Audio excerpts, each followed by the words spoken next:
The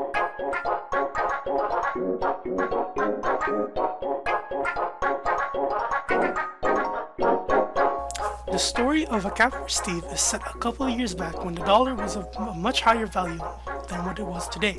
The story itself takes place in a typical suburban neighborhood where pretty much everyone gets along with one another. However, the town is divided by income, which separates the poor and the rich. The story starts off with Steve and his father Dave. Steve and Dave come from a very unstable household when it came to finances. As a result, Dave valued every dollar more than anyone else. While some people would be thinking on how to get through the day, Dave would be thinking of where to find that extra nickel his family needs.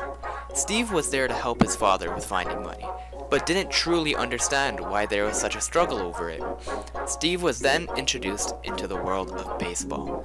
To him, this was much more important than finding an extra coin or two.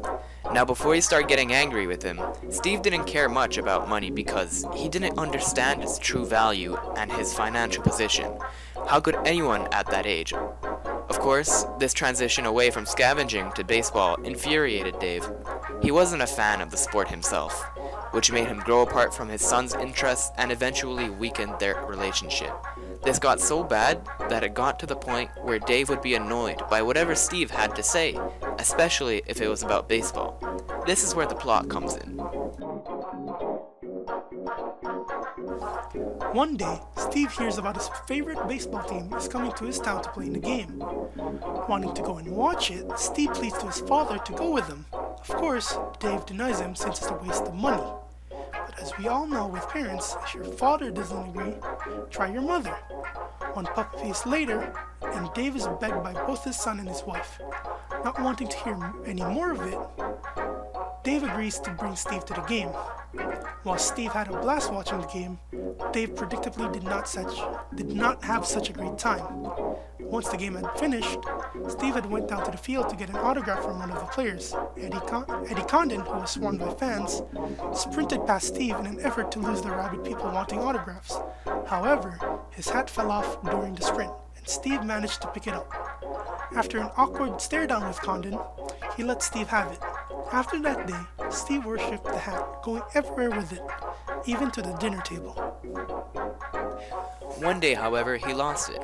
When he told his parents, he said that it must have been taken from his pocket when he wasn't paying attention. While his mother was comforting him, Dave was celebrating on the inside, knowing he will never see the hat again. Being egged on by his wife, Dave eventually takes Steve out for ice cream to cheer him up for losing the cap. As they arrived to the ice cream shop, a boy walked out wearing a very similar looking cap. Steve ran up and snatched it right from his head. Dave was in a state of awe, since Steve was usually a shy and quiet individual, and this action was very foreign of him. Upon further inspection, the hat belonged to Steve, but the boy he took it from stated that he bought it with his own money, and that he demanded to be paid for it. Dave told the boy to show him the way to his house so that he could talk to his father. When they arrived, Dave knew that he was in hot water, but just looking at the house, he could tell that the boy's family was much more well off than he was in terms of money. When Dave and Steve entered the house, they were greeted by Mr. Hudson, the boy's father. The boy had ran ahead to tell his father in advance so he can prepare an argument.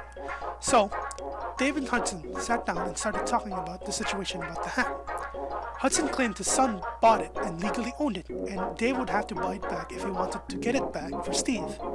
Seeing how much this mattered to his son, Dave asked the price. Hudson claimed it was $2. This may not seem a lot of money in our time, but back then this was around $30. Dave also came from a struggling home and was in a dilemma. After careful thought, he decided that his son's happiness was more important than $2 or any money at that matter. After Dave had agreed, Hudson had another plan in mind. Hudson asked Dave if he can buy the cap off of him. Dave seemed relenting at first, but then he heard the price, a whopping $20. This is so much money that even Steve noticed its value and was surprised. Dave simply couldn't resist and accepted the deal and asked Steve to hold the money to show his mother how much they got. It was a long walk home, and the reality started to settle in for Steve. He traded in a priceless item that brought in happiness for what? A mere $20. Steve was furious and started arguing with his father. He didn't want to hold on to the money anymore, and threw it towards Dave. Dave had begun to notice what he had done, and started to explain that they needed this money. However, Steve was overcome by emotion at this point and started to run home, away from his dad. By the time Dave got home, Steve was in his mother's arms, being comforted. Dave threw the money onto the table and sat down, thinking about his actions, while Steve ran up to his room. After careful moments of thinking and reorganizing his priorities, Dave went up to Steve's room to apologize. At first, Dave was reluctant to apologize, but he realized what he needed to do. He promised that he'll use the money to buy a new bat and glove for Steve, and maybe play catch with it. This alone was able to cheer up Steve.